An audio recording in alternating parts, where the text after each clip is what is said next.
Que le Seigneur vous bénisse abondamment. Je suis très heureux d'être là parmi vous.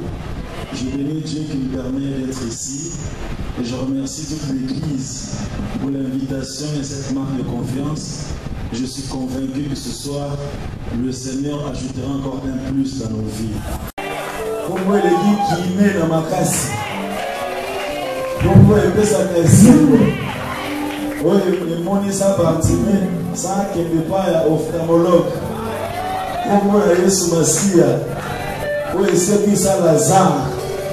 Vous savez, lorsque Lazare est ressuscité, ce n'est pas seulement une résurrection.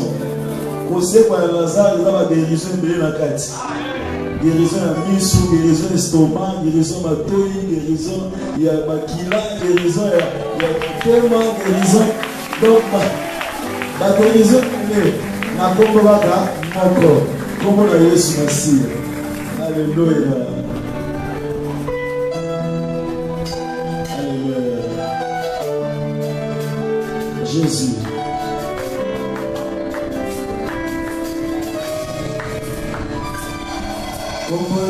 Kombo yo ya Yesu kombo yo ya Yesu kombo yo ya Yesu kombo yo ya Yesu kombo yo ba profeta balobela kombo yo ba paka basakola kombo yo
remercier mon ami, mon frère, le pasteur Pacifique Nawezi pour cette invitation. Amen. J'aimerais aussi remercier son épouse ainsi que le comité de l'église et vous-même qui êtes là. Pouvez-vous acclamer le Seigneur. Remplis et revêtus de l'esprit, ils ont bouleversé le monde. Waouh, quel thème. Et puis, on m'a donné le thème. Mon cœur ne fait que bouillonner. Acte 17, Acte 17, 5 à 7. De l'homme. Parce que, bien-aimés, en regardant leur comportement, c'est comme s'ils étaient ivres. Mais bien leur dit, ces gens-là ne sont pas ivres. En d'autres termes, ils ne sont pas ivres de vin comme vous le pensez. Et d'ailleurs, il fait 9h du matin. Mais bon, je me suis toujours posé la question. Pierre pense que nous, à 9h, les gens ne peuvent pas être ivres. Il y a quelqu'un là dans notre quartier, là-bas à l'église à Kitambo. Tu arrives à l'église à 7h, il est déjà ivre, il passe là. Il passe là. Parce que fait seulement bon mot. Tu as commencé à quelle heure?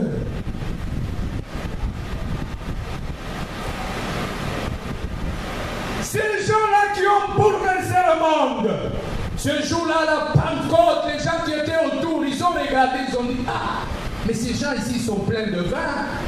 Dans la parole de Dieu, le Saint-Esprit a comme symbole aussi le vin. C'est-à-dire, sa manière d'agir amène certaines personnes à se comporter comme étant pleins de vin. Et donc, bien-aimés, si nous voulons impacter le monde, nous ne devons pas être ivres de vin, mais nous devons être remplis du Saint-Esprit. Alléluia.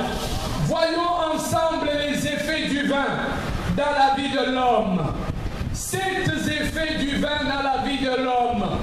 Et ces effets, bien-aimés, c'est de la même manière, ma prière est que ce soir, que tu sois rempli du Saint-Esprit et que ces effets soient palpables dans ta vie au nom de Jésus. La première chose, bien-aimée, qui arrive quand quelqu'un est plein de vin, c'est la joie. Dites après moi la joie. Vous savez, bien-aimé, on offre le vin pour fêter, n'est-ce pas? Pour festoyer. Quand quelqu'un, bien-aimé, est plein de vin, il y a quelques petites choses importantes. Il y a la gaieté. Dites après moi la gaieté. Il sourit à tout moment. Il est gai, son visage souriant. Comment nous, en tant qu'enfants de Dieu, allons-nous bouleverser le monde si nous sommes tristes à tout moment? La deuxième chose, bien-aimé, lorsque les gens sont affectés par le vin, la deuxième chose, c'est la fierté.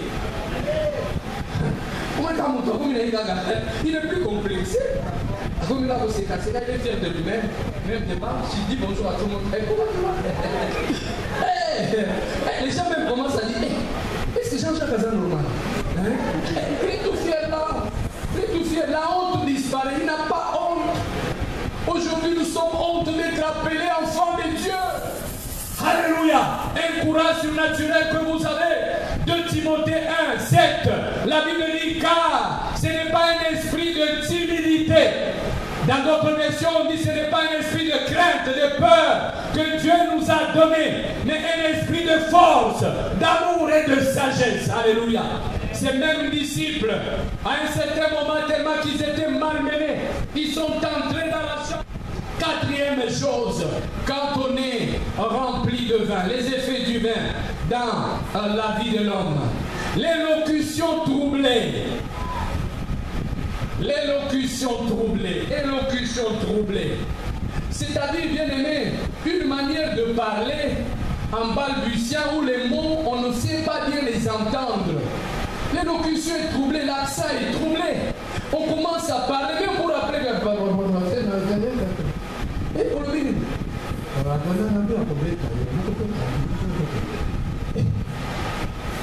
Le langage change. Quand quelqu'un est ivre, le langage change. C'est pour cela le jour de la Pentecôte. La Bible dit tout il vint du ciel un bruit comme celui d'un vent impétueux qui remplit toute la salle. Ils furent tous remplis du Saint-Esprit. Des langues de feu se posèrent sur chacun d'eux. Et ils ont commencé à parler en d'autres langues. La cinquième chose, l'incoordination des mouvements. Les mouvements ne sont plus coordonnés. L'incoordination des mouvements. Les mouvements ne sont plus coordonnés. Même la démarche change. Papa, essayons ça. Donc ces gens-là, ce jour-là, on a regardé bien aimé, on a dit, hey, ces gens sont ivres. Parce que quand ils sont sortis de la chambre haute, et bien, j'aime là. Ils ne marchaient pas comme tout le monde. Non, le monde marchait autrement, mais eux aussi, ils marchaient autrement. Bien aimé, nous ne sommes pas appelés à marcher comme le monde. Quand tu es bien aimé, rempli de l'Esprit de Dieu, ta façon de marcher change. Tu ne marches pas comme tout le monde. Tu ne marches pas comme tout le monde. La démarche change. La deuxième chose, bien aimé, c'est l'inconscience prolongée. L'inconscience prolongée. Tant que cette personne est sous l'influence du vin, la personne n'est plus consciente de tout ce qui se passe autour d'elle. Non, n'est pas conscient de tout ce qui se passe. On peut même taper quelqu'un, Asa Kounate, Bolobi, mais pas sauver ta main. Conscience totale par rapport à tout ce qui se passe tout autour. Il est dans un autre monde. Quand le Saint-Esprit bien-aimé vous remplit par rapport au monde bien-aimé, le monde ne vous dit plus rien. Non, bien-aimé, vous n'êtes plus terrestre. L'église actuelle est trop terrestre. Trop terrestre. Jésus-Christ a dit, vous êtes dans ce monde, mais vous n'êtes plus de ce monde. Alléluia. Non, nous sommes devenus trop terrestres. Même dans nos prédications, nous voulons seulement des choses terrestres. Venez pour le mariage, venez pour le voyage, venez pour ceci, cela. Mais l'église primitive et bien-aimée n'avait pas de messages compliqués. Un jour, je passais là, j'ai trouvé quelqu'un mis comme affiche, comme titre, la profondeur est profonde. J'ai dit, Jésus, septième et dernier effet du vin. Bien-aimé, c'est la guérison.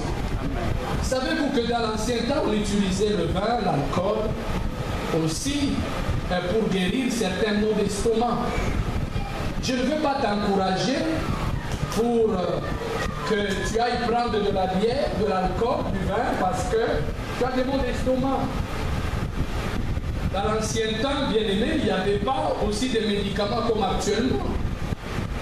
Tu n'as pas besoin de ça. Et ce soir, nous allons prier pour ceux-là qui sont malades. Nous allons prier que l'Esprit de Dieu agisse.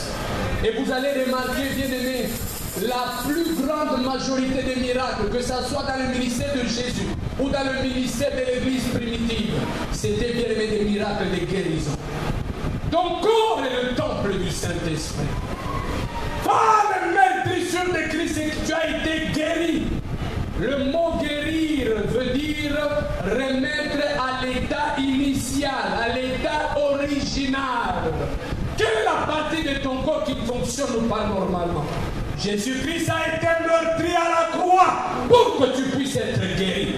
Peu importe la maladie, là où les médecins ont échoué, là où bien aimé les médicaments ont échoué, ça peut être le sida, le cancer, n'importe quelle maladie, la stérilité. Ma prière est que ce soir, que l'Esprit de Dieu localise la partie de ton corps où il y a la maladie et que tu puisses recevoir la guérison au nom de Jésus. Ni par force, ni par puissance, mais par ton esprit, envoie ton esprit. Ni par force, ni par puissance, mais par ton esprit, envoie ton esprit.